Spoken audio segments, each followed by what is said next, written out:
Ma'am, mayroon ako diyang gamot pang fungus. Kung gusto po ninyo.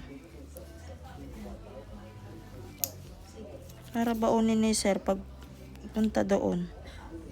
Sa ibang bansa. Para lang po siyang cutex.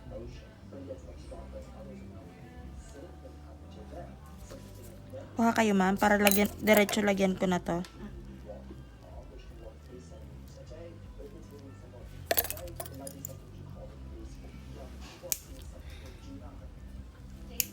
Tigas.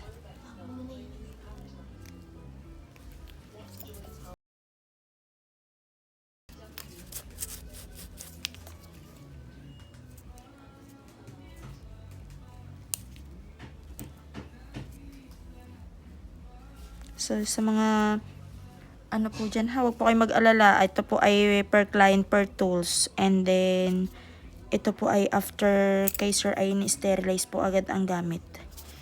Used to sterilizer po.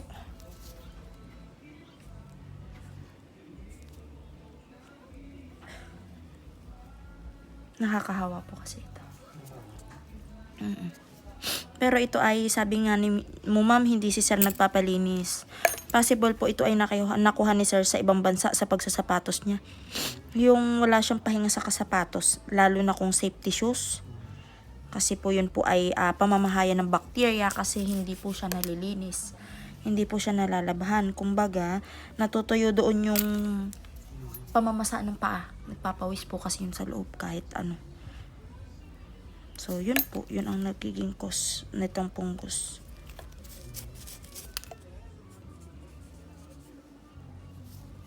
Wala naman si Sir ingrown. Kaya lang talaga.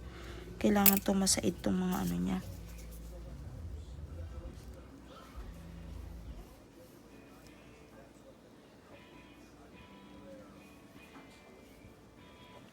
Sakit, sir?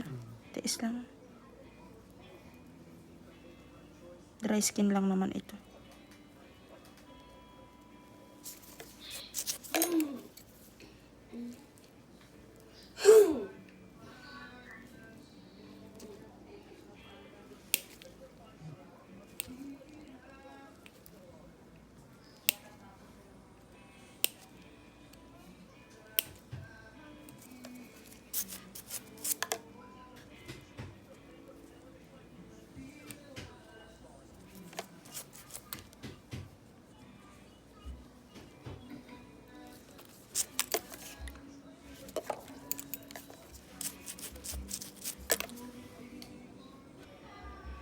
So, ayan.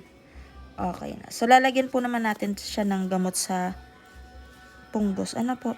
Sir, i-drill i-file mo ha. Kailangan po ay i-file.